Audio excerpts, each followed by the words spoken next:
দর্শক, সর্বপ্রথম এই মহিলার কথাটুকু শুনুন। পরিশ্রমের টাকা আমরা ব্যাংকে রাখছিলাম চোরের ভয়ে, আজকে বড় চোর হয়ে দাঁড়াইছে বাংলাদেশ ব্যাংক। কেন ভাই আমরা জানতে চাই কেন? আমি 2025 সালে টাকা রাখছি, 5 আগস্টে টাকা ব্যাংক থেকে টাকা পুড়ে গেছে। আমি যে 25 জানুয়ারিতে টাকা রাখছি, আমার টাকা কোন চোরে নিছে আমি জানতে চাই। আমার টাকা কোন চোরে নিছে আমি জানতে চাই। আমি ব্যাংকে গেলে কেন টাকা পাই না? আজকে টাকার জন্য রাস্তায় রাস্তায় কেন ঘোরা লাগতেছে কেন? আচ্ছা, শুনলেন তো, এরা নিজেদের কষ্টে উপার্জিত টাকা ব্যাংকে রেখেছে আমানত হিসাবে।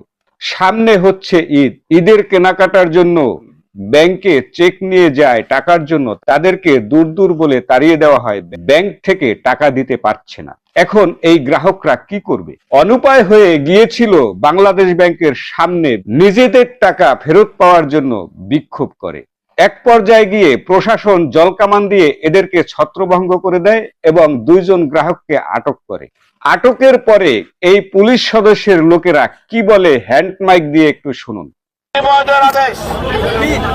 মহোদয় বলেছে যে আপনাদের 2 আমানতকারীকে আমরা ছেড়ে দিব যদি আপনাদের সকল আমানতকারী এলাকা থেকে লিভ করে।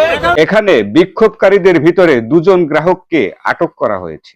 এখন এই পুলিশ সদস্যরা বলছে, আপনারা যদি এখান থেকে সরে যান তাহলে আপনাদের ওই গ্রাহক 2 জনকে ছেড়ে দেওয়া হবে। তার মানে কি, এখন সাধারণ জনগণের সাথে এই পুলিশ সদস্যরা ব্ল্যাকমেইল শুরু করেছে।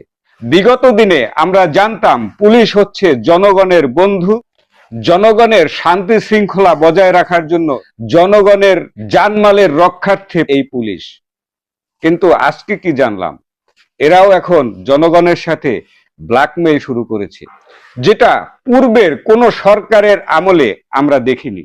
কষ্টে জমানো টাকাটা ব্যাংক ফেরত দিতে পারছে না, কারণ এই ঋণ খেলাপি ব্যক্তিরা তাদের ঋণ পরিশোধ করে না।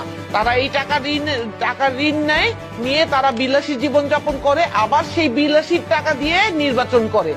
পাওনা টাকা, আমাদের কষ্টে জমানো টাকাটা ব্যাংক ফেরত দিতে পারছে না। আজকে এর থেকে কি বুঝতে পারলাম? এখন এই পুলিশ সদস্যরা এভাবেই সাধারণ পাবলিককে ধরে নিয়ে গিয়ে ব্ল্যাকমেইলের শিকার করবে।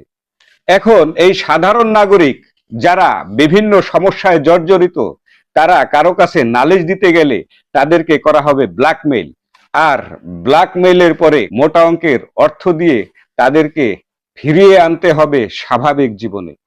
বাহ, এই যদি হয় একটা রাষ্ট্রীয় আইন শৃঙ্খলা বাহিনীর কর্মকাণ্ড, তাহলে সেই দেশের জনগণ এই সরকারের কাছে ভালো কি আশাই বা আর করতে পারে?